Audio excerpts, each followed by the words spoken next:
of the people, service by the people, and truth for the people. This is the Newsline. This is Muriel. And this is Christian Marie Similiano, bringing with you the hottest and the most pressing issues of the hour. And for our headlines. Duterte claims that the Philippine government did not block in COVID-19 response. Cutting of trees at the old Sengkang Airport enraged the residents in Bacolod. For our sports news, Tokyo Olympics kickstarts this July. Our Philippines and Blacklist International maintain first spot in Mobile Legends Bang Bang Philippines Season 7. For our international news, Prince Philip, the Duke of Edinburgh, dies. For our entertainment, Filipino designer Jojo Bagay is picked as a 69th Miss Universe shoe sponsor. Gabby Garcia and neighbors set up the community pantry in Parañaque. Orsi Munoz and JM Guzman prank fans with best friends to lovers teasers. And for our feature stories, Hollywood hits Philippines hard. From online class to online food selling. And Sipala getaway in the midst of the pandemic.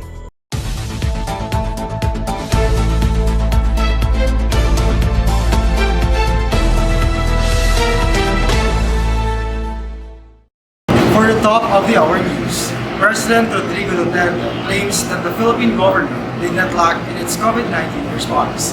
Duterte denies allegations saying that the government is passive in the COVID-19 pandemic. Meanwhile, Vice President Leni Robredo says it's okay to admit shortcomings. For the live coverage of the issue, here is Alvin Live. Duterte claims that the Philippine government did not lack in the COVID-19 response amidst the rapid increase in the COVID-19 cases. President Rodrigo Roa Duterte claims that the government did not lack in the country's battle against the pandemic. In his recent address to the nation, Duterte says that there is a prepared task force, including doctors and bright Filipino workers.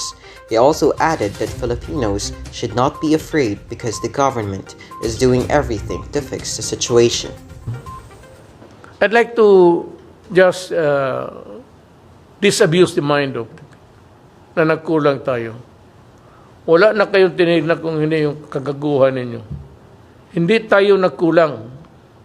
Right after the WHO advisory, the following day, day after, basta within 48 hours, we already had the task force. Yung task force ngayon. Ang problema, kung task force sana na may kunan, nandyan yung task force, nandyan yung mga doktor natin, nandyan yung lahat mga bright na Pilipino. So, kayo mga kababayan ko, huwag kayong matakot dyan sa ano. Hindi naman tayo talagang walang-wala eh. We are not really at a total loss of what to do. We know what to do. Do not be afraid. Government is working. Government is busy doing everything, not nothing. Government is trying to get the things to fix all of us. However, Vice President Leni Robredo denies Duterte's claims, saying that there are lapses in the COVID-19 response. She said that the government stopped listening to the call for mass testing because it did not want to accept its shortcomings. She also added that the reports from the government are not accurate. Ang laking bagay talaga ka, Ellie. Kung magagawa lang ito, kahit nga isang swab cab lang per LGU, pero hindi kasi ka, Ellie, kakayanan ng LGU na sila lang. Kailangan talaga may assistance from the national government. Kasi swamp talaga yung LGU. Pero sa akin kasi ka, Ellie, sinasuggest naman natin to, di ba? Pero wala kasing pagtanggap na may kakulangan. Kung naalala mo ka, Ellie, yung sinasuggest natin ito na mas, yung nga, magbigay ng mas maraming free tests. Sinabi ni Secretary Roque na libre naman talaga. Libre naman talaga available, pero ka, Ellie, yung request na natatanggap namin, yun yung proof na hindi. Yun yung proof na totoong may mga libre sa LGU, pero wala naman dun access lahat. Kasi mayroong protocols na sinusunod. So sa akin lang, Eli, kung may pagtanggap lang talaga ng pagkukulang, ang daming pwedeng gawin. Kung may pagtanggap, Eli, na kulang tayo dito, sobrang daming pwedeng gawin. Meanwhile, 1,255,716 vaccine doses have been administered as of April 13, 2021. Now the country's confirmed COVID-19 cases are now closer to 1 million, with 10,098 new cases and 141,089 active cases. The total deaths reached for about 15,960 and 779,084 recoveries as of April 18, 2021. The ABS-CBN analytics team says that the Philippines now has the most active cases in the Southeast Asia. This is Alvin Lyon reporting. On the local news, cutting of trees in the old Singkang Airport raged the residents in Bacolod.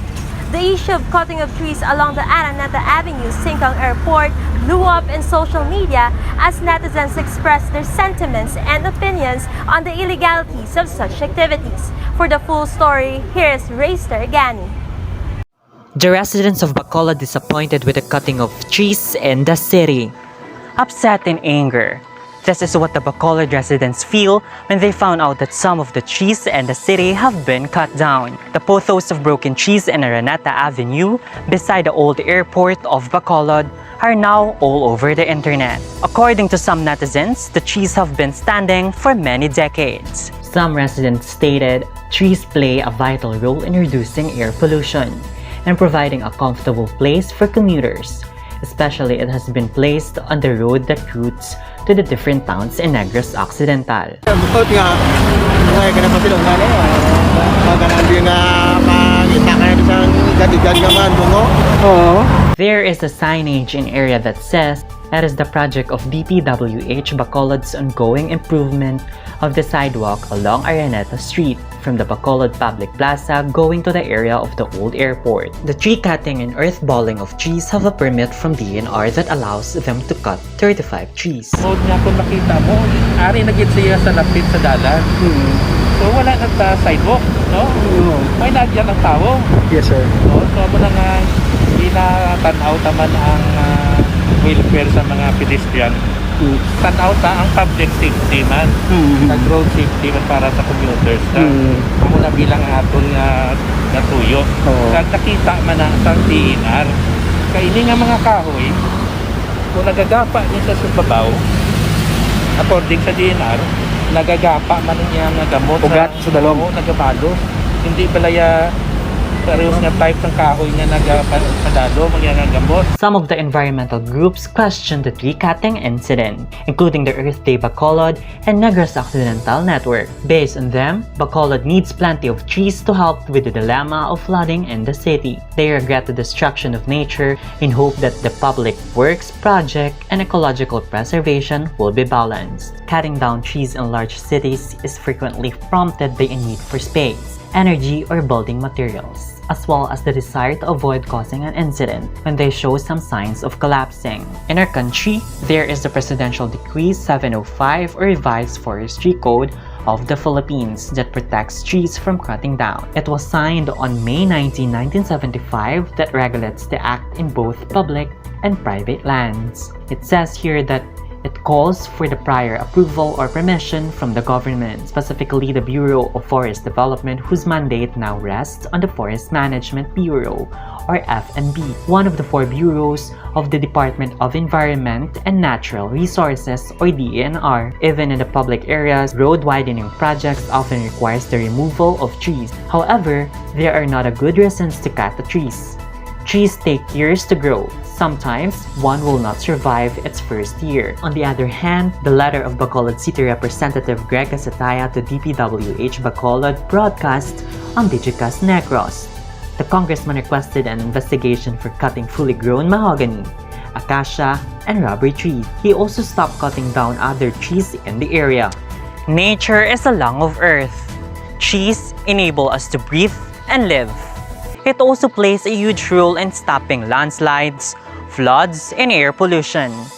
We should nurture nature for us to have a healthy and happy life. We should not abuse them because we will suffer in the end. We should consider the consequences before doing such an intensive acts towards nature. This is Racer Gani reporting. Thank you, Racer. Newsline will be back after this short commercial break.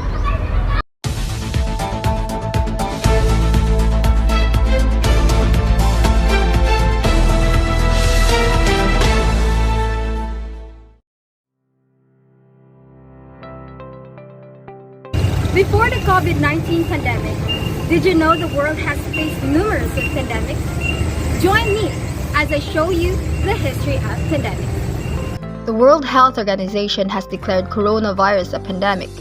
A pandemic is the worldwide spread of a disease.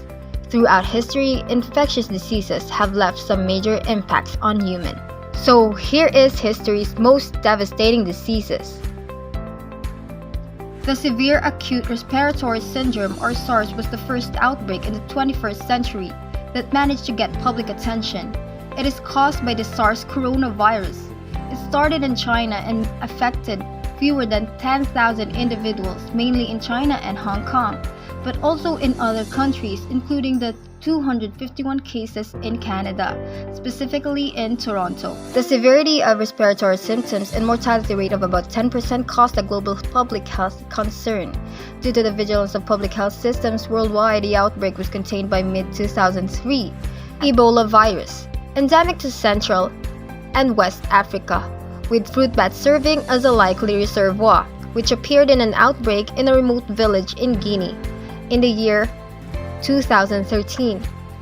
Spreading mostly within families, it reached Sierra Leone and Liberia, where it managed to generate considerable outbreaks over the following months, with over 28,000 cases and over 11,000 fatalities. A very small number of cases were registered in Nigeria and Mali, but those outbreaks were quickly contained.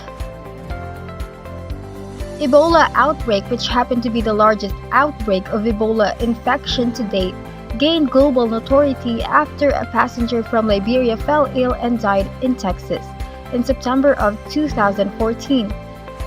The swine flu, or the 2009 H1N1 pandemic, was a reprise of the Spanish flu pandemic from 1918, but with far less devastating consequences. It started in Mexico in April of 2009 and reached pandemic proportions within just weeks. It began to taper off toward the end of the year, and by May of 2010, it was declared over. It infected over 10% of the global population, with the death toll estimated varying from 20,000 to over 500,000. This COVID-19 crisis certainly feels unprecedented. In most ways it is. Never has the world faced a health crisis that has moved so quickly across continents, overwhelming complex healthcare systems and putting entire economies on hold. But this is not the first pandemic the globe has faced, and it will not likely be the last. Together, humanity has stood on the precipice of many uncertainties caused by different unrelenting viruses. But no matter what the challenge is, remember, there has been a light at the other side and lessons to be learned. So that was the history of pandemic in the 20th century. This is Mary Rose Illustron. Stay tuned for more trivia.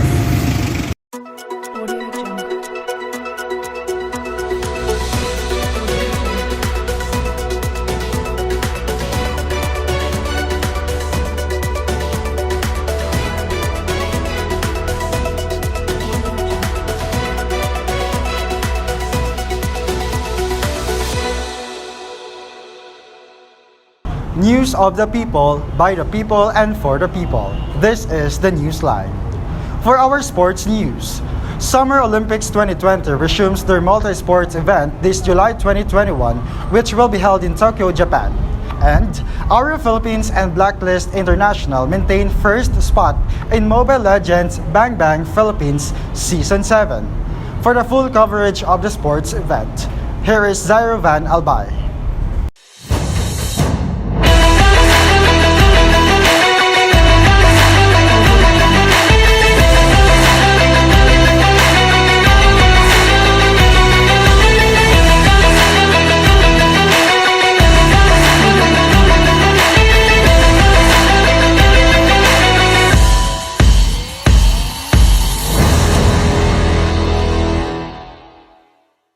2020 reschedules this year.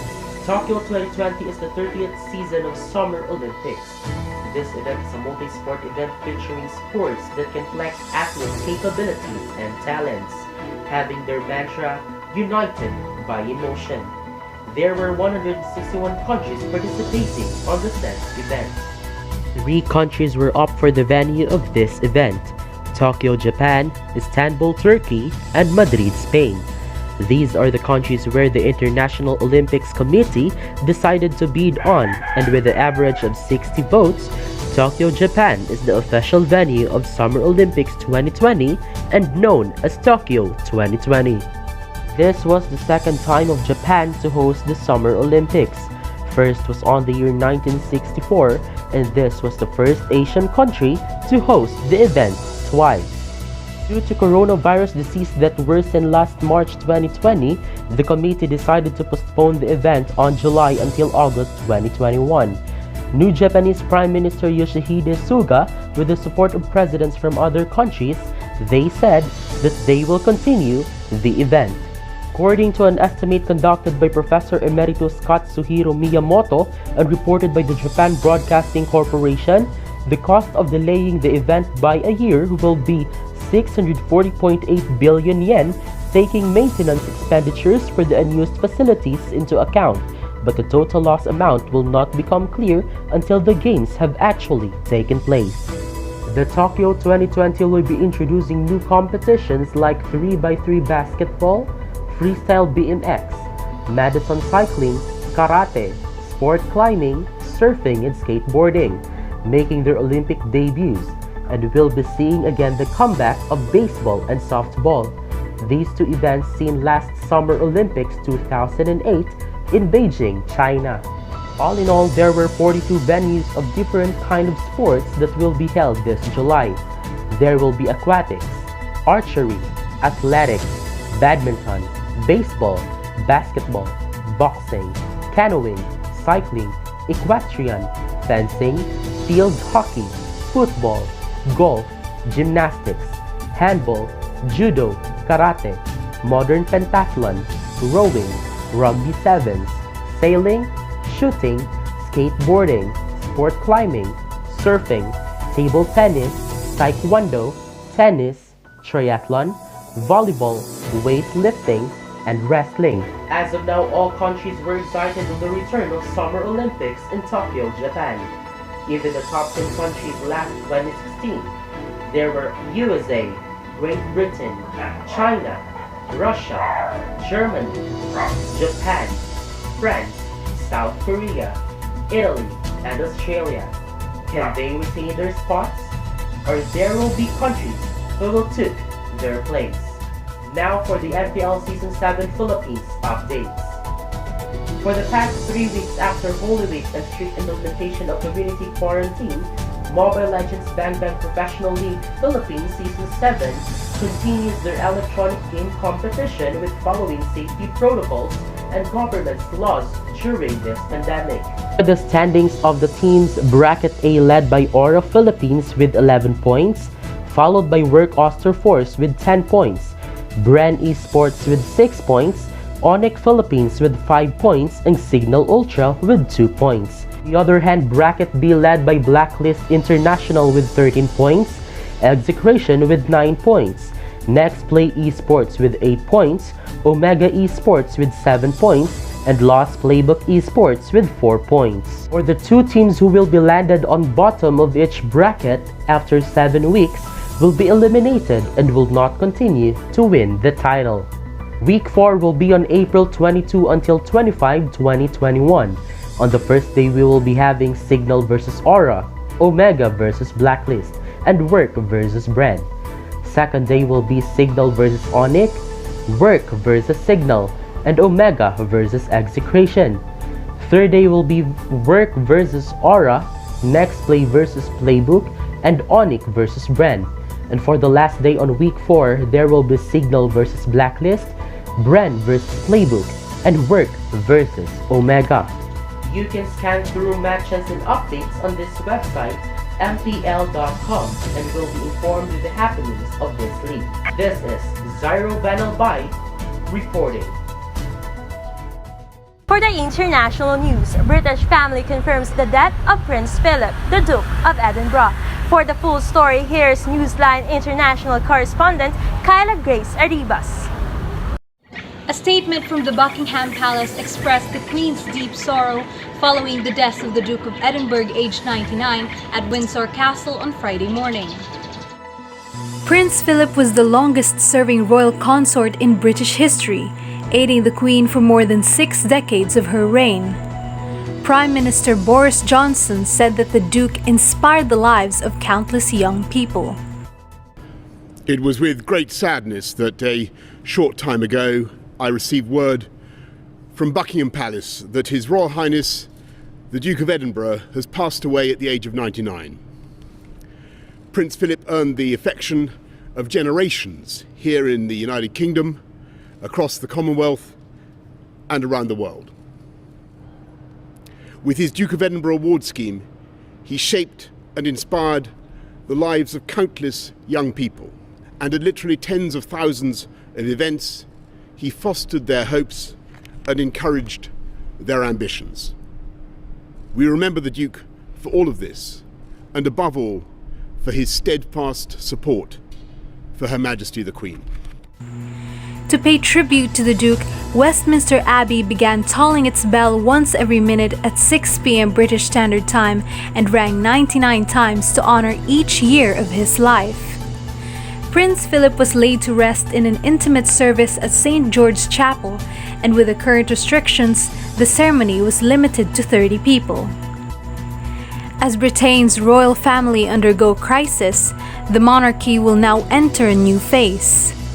The Queen has often turned to her husband for advice and professional counsel, and with his passing, her son Prince Charles will now assume the position as Duke of Edinburgh and King-in-Waiting.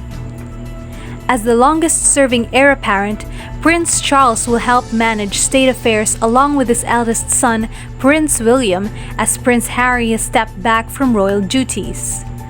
The brothers have been through tough times after Harry and his wife Meghan has stated that the monarchy has been unsupportive in protecting his wife on an interview with Oprah Winfrey. The brothers have reunited for their grandfather's funeral, and although Harry won't get back to his royal duties yet, the royal family would certainly need his support to maintain the integrity of the British monarchy. Biggest challenge that the royal family has to face after the death of Prince Philip is ensuring that the reign of Prince Charles will be held in high esteem, and this will require the assistance of both of his sons to be successful. Kyla Arribas, reporting. Now for the entertainment. Filipino designer Jojo Bagais was picked as the 69th Miss Universe shoe sponsor. Gabby Garcia set up community pantry in Parañaque. And RC Munoz and JM de Guzman pranked their fans with Best Friends to Lovers teasers. For the full coverage of these entertainment scoops, here is Christian John Hinabao Fentaspina.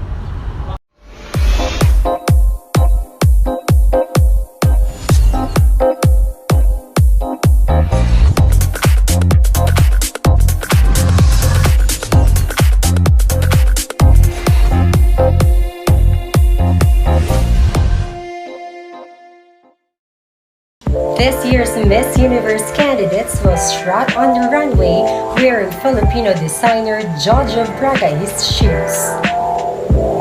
The Miss Universe organization announced on Saturday, April 17, that local brand Bagais will be the pageant shoe sponsor for the upcoming pageant in Florida next month. Sobrang natuwa ako to the point na naiyak pa ako. Hindi ko ina-expect talaga na ganun yung reception ng Filipino fans and ng buong bansa. So sobrang nakaka-proud. Bagais is not a neophyte in the world of pageantry, providing pageant heels for Binibining Pilipinas candidates in the previous years. He also designed the boots of Catriona Gray for her national costume during Miss Universe 2018. Kung meron mga brand na pinagmamalaki yung ibang bansa, gusto ko yung Bagais will be a brand na magiging proud din yung mga Filipino. The country's bet for the 69th Miss Universe is Rabia Mateo. The finals night will happen on May 17 Philippine time, where South Africa's Zuzibini Tonzi will crown her successor. This is Gabby Garcia and members of her small community at BF Northwest in Parañaque City set up a community pantry off their own in line with the community pantries being set up by volunteers all over the country amid the pandemic. The young actress shared the news via Instagram on April 20 and noted that she is posting this with nothing but pure and good intentions. Garcia's post came with a photo of the said pantry, which has several bags of vegetables and a sack of rice, among others. Like its fellow community pantries, it has a sign that reads, "Magbigay ayon sa kakayahan at kumuha batay sa pangangailangan." She also thanked all the other people behind other community pantries that have sprouted in several parts of the country, which were inspired by Ana Patricia Non's initiative on Maginhawa Street in Quezon City. Through community pantries, many citizens have been donating goods and necessities to provide the less fortunate with sustenance amid the pandemic-induced lockdowns. RC Munoz and JM De Guzman's fans thought that the actors have taken their relationship to the next level after years of being each other's best friends, but it turned out that it was all just a joke.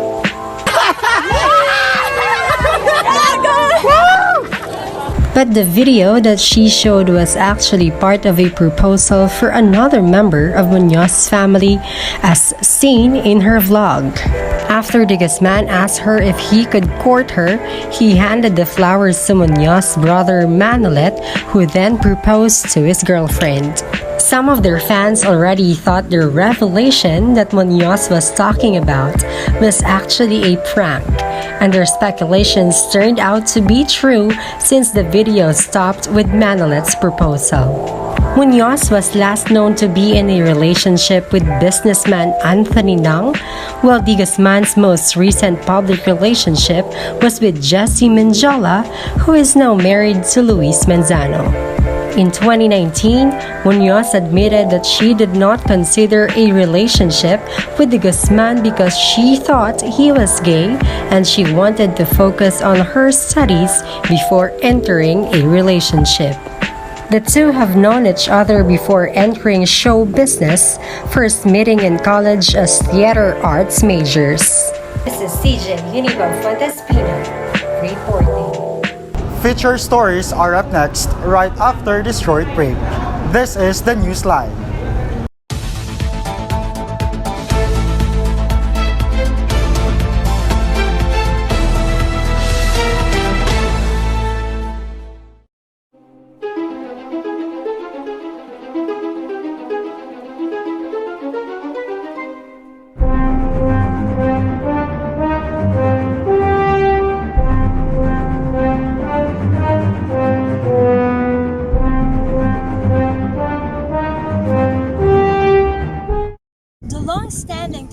Dispute between the Philippines and China had caused several assaults to the Filipinos. Almost a decade had passed, yet the fight over the disputed territories in the South China Sea is still not yet over and continues to prevail despite the fact that the Philippines had already won its case against China and had legally claimed the said territories. Today, I will take you back to the original story. This is The Undisputed Troops, a special express report. The Scarborough Shoal and the Spratly Islands are the disputed territories both claimed by the Republic of the Philippines and the People's Republic of China. The Scarborough Shoal in particular is claimed by the Philippines through the 1734 Bilardi Map. On the other hand, China claims it through the 9-dash line. On January 2013, the Philippines instituted arbitral proceedings against China in regards to the maritime entitlements and the legality of China's undertakings in the South China Sea. However, China rejected the arbitration.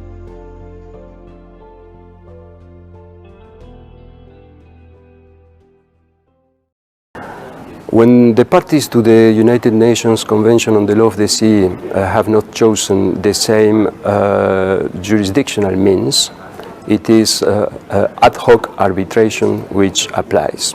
And this is the case between China and the Philippines. So it was an arbitral tribunal that took the decision, and the Permanent Court of Arbitration, which is located in The Hague, acted as providing secretariat services to this arbitral tribunal. The Permanent Court of Arbitration must be distinguished from the International Court of Justice, which is the principal judicial organ of the United Nations, and it settles disputes between states in accordance with international law, or it renders advisory opinions on legal questions submitted to it by organs of the United Nations or specialized bodies. According to an article released by the Global Challengers on July 2016, the Arbitral Tribunal in the South China Sea arbitration issued a unanimous award, which was favorable to the Philippines, but then China had rejected this ruling. However, Global Challengers saw it as a stepping stone to a peaceful dispute resolution between the two countries. The inclusion of the award includes the following. First, the so-called 9-dash line and China's claim to historic rights. Secondly, the status of certain maritime features in the South China Sea. And finally, the legality of Chinese activities. Moreover, the tribunal did not institute who owned the maritime features in the South China Sea. In addition, it also did not restrict any maritime boundaries between the two countries.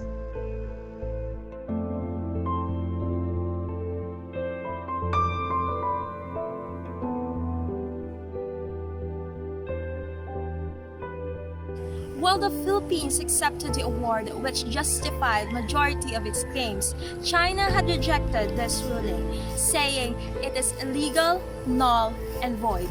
With this, the Association of the Southeast Asian Nations issued a joint statement which affirmed the need for a dispute resolution between the two countries and to avoid the escalation of tension. Halfway through the year 2021, and almost 5 years after the tribunal unanimous award, the dispute in the South China Sea continued to blossom, and Filipinos expressed their sentiments and frustrations as the government remains silent despite the Chinese activities in our territory. Was the award really a stepping stone for a peaceful dispute resolution, or was it the start of a possible uproar?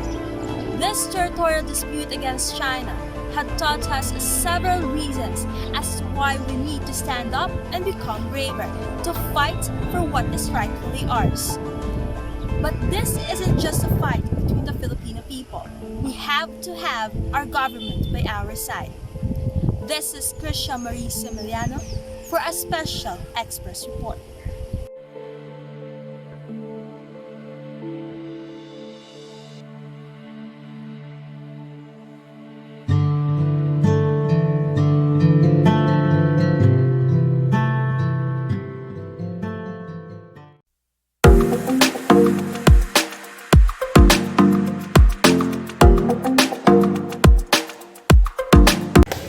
Year 2019, the COVID-19 starts. A lot of food industries and businesses has been closed. In today's video, we will talk about, or I will tell you, what are the very simple and tasty food that will make you forget about this pandemic. Take a look at this video. Pandemic brought us advantages and disadvantages. But today's cooking episode, this is one of the most trend in pandemic. Even though there's a lot of sorrows and bad happenings in our life brought by this pandemic, I will let you know on how to cook this very creamy and cheesy camote de leche or sweet potato delight. And as this time, we will talk about now to the following main ingredients that we will use in order for us to cook this dish. First thing you need to do is to have a kamote or a kilo of kamote. All you need to do is to wash it until such time you need to peel it off. After you peel it off, you need to slice it into different slices that you want to. After you slice it all together, you need to put it into a place where you can use to cook this sweet potato. Until you need to put this sweet potato, you need to know if that is already cooked or else already soft. To smash it until such time you already smash it all together into a small particle. Next have is 1 cup of condensed milk, or it's up to you how many cups that you want to. But of course you need to know first if that is applicable to your taste. And then you need to put it into a mixing bowl wherein you need to mix it all together. After you mix it all together, you need to put some butter into a frying pan wherein you need to put the sweet potato with the condensed milk. You need to put it all together and then you need to mix it so that the taste of a butter will put into the inner part of this sweet potato. Afterwards, after you put it the butter or after you mix it into the butter, you need to put now to the following places where the obe that you want to put for. You can also use some following tube or some anything that you can use to put some your obe taste or kamote de leche taste in order for you to put it into the refrigerator. Until such time, you need to have mixed the 6 egg yolks and the 300 grams condensed milk and 370 milligram evaporated milk and vanilla extract. So it's up to you what kind of flavor that you want to, but this video we will talk about the vanilla extract and the condensed milk of obe and anything that we need to put. So after you mix it all together, you need to have another one. You need to combine or you need to mix another one, the 3 cups of water and 1/3 of cup white sugar and 1 pack of gulaman powder so that it will be bigger or it will going to.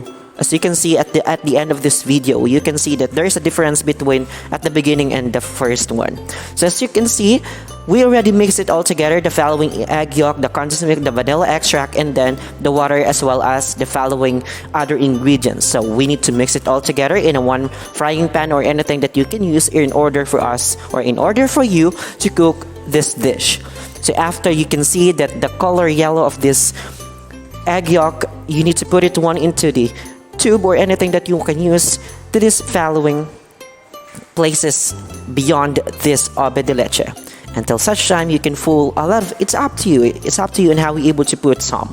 And after you can do that, you need to put some cheesy, or one of the most important part of this video is that you need to put some cheesy ingredients at the top of this kamote de leche or the sweet potato delight. Until such time, as you can see, there is a partition between the obe and as well as the egg yolk, the vanilla extract, and then the cheese at the top of this kamote de leche or the sweet potato delight. And that's it for today's video. And if you want to learn more, just visit this YouTube channel and don't forget to like and subscribe. This is Jono Valdivieso.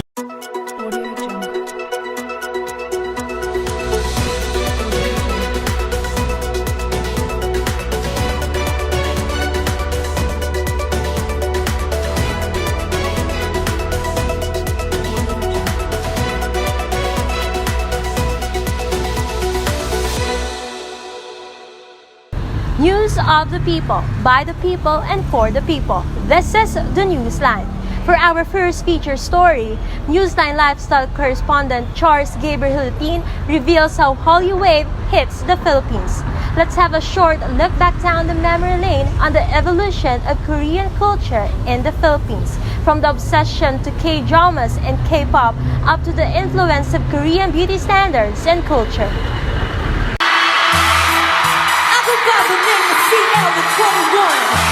It's been a long time coming. Let's go! We about to set the football fight again. You better get goals, 'cause I'm getting hot. Let's go!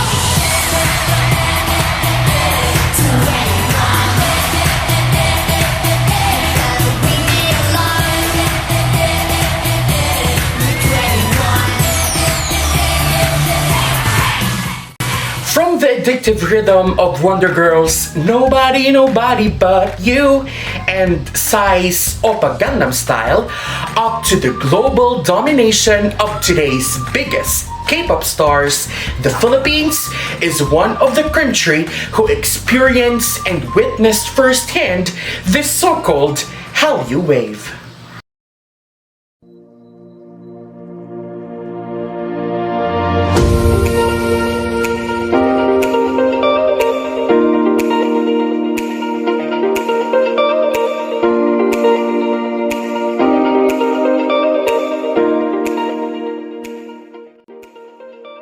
According to Martin Roll, a Danish author and a brand strategist, the Korean wave refers to the global popularity of South Korea's cultural economy, exporting pop culture, entertainment, music, TV dramas, and movies. Hallyu is a Chinese term which, when translated, literally means Korean wave. It is a collective term used to refer to the phenomenal growth of Korean culture and popular culture.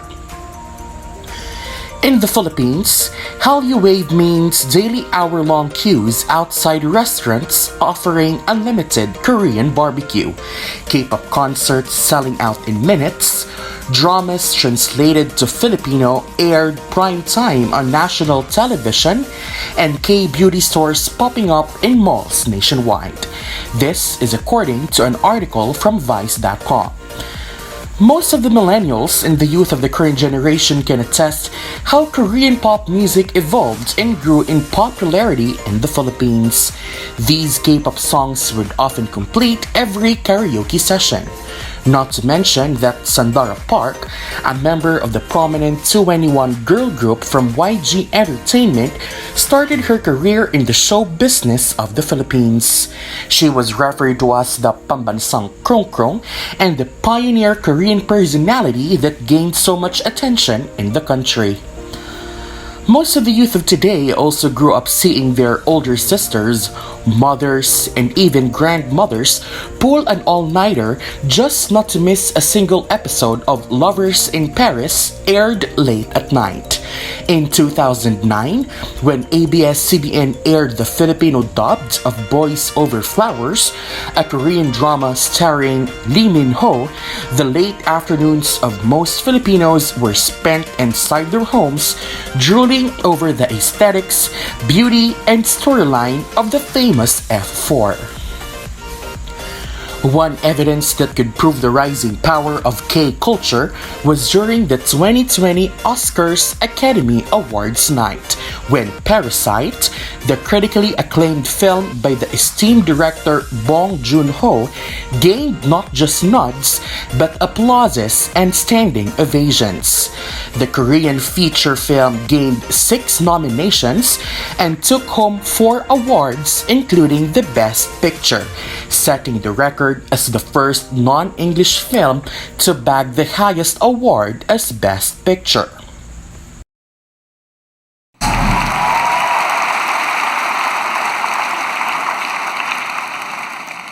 And the Oscar goes to Parasite.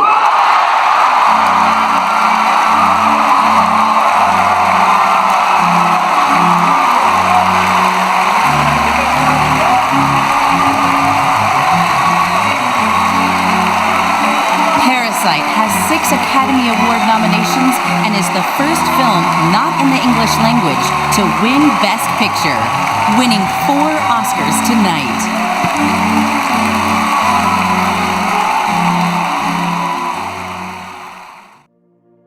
Given the massive influence of social media today, the Hallyu wave continues to dominate not only in the borders of the Philippines but even in the global scenes.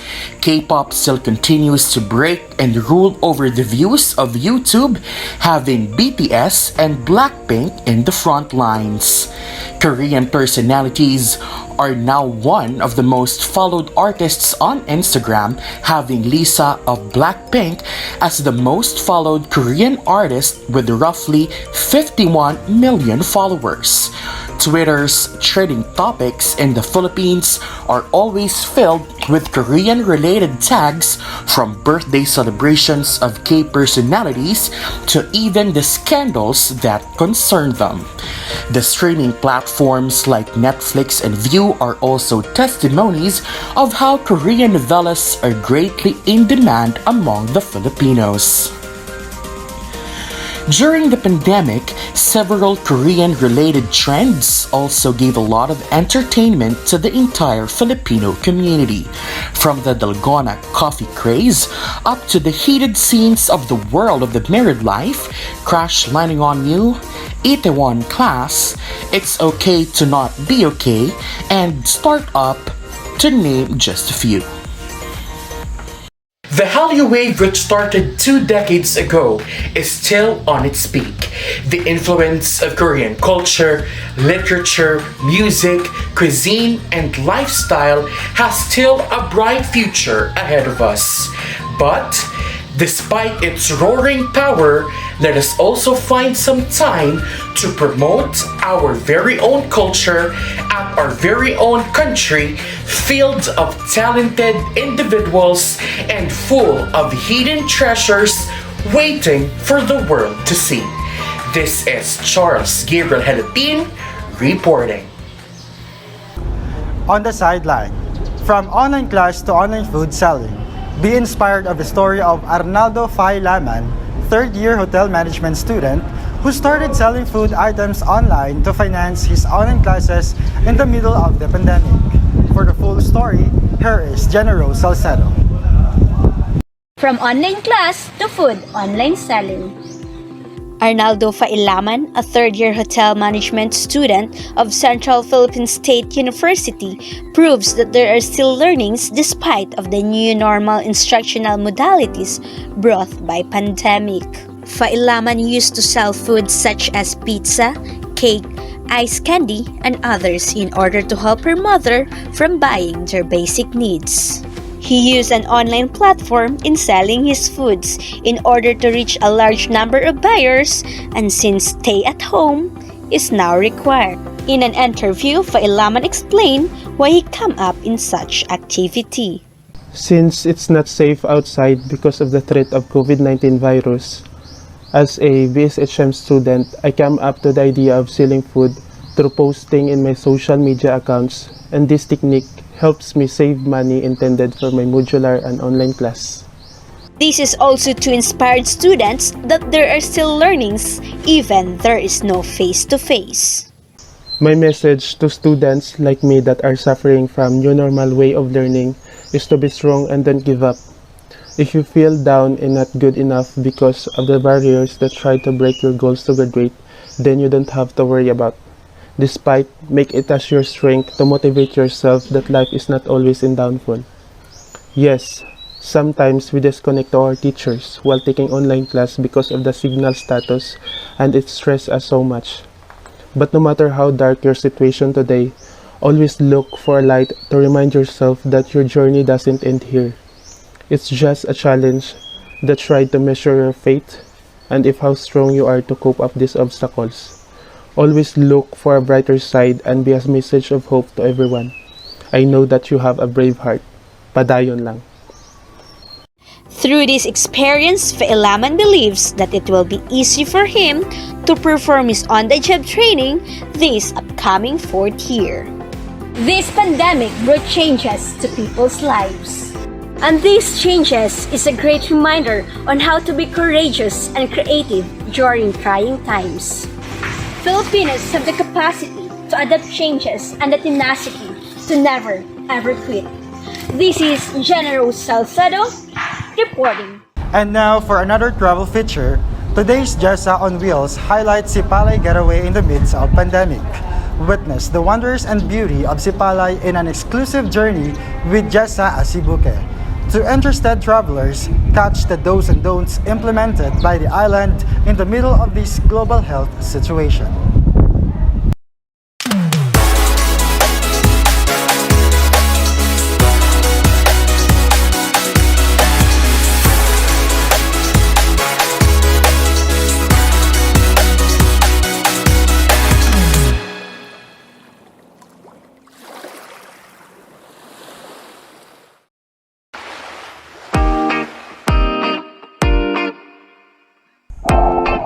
What's the first thing that comes to your mind when they say travel?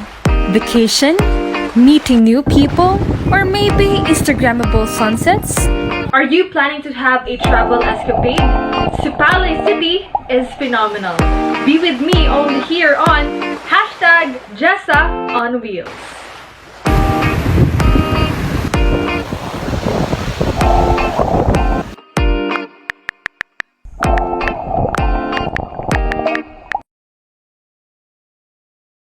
Welcome to Sipalay City. The jewel that sparks a lot of pride in the heart of the locals remains an obscure dot on the tourism map of the Philippines. Sipalay's economy was fueled mostly by sugar and mines, but it is slowly shifting to one that is driven by tourism. Hiding a stretch of white and golden sand in between, visitors are here for the beaches, and in Sipalay, there is no running out of them.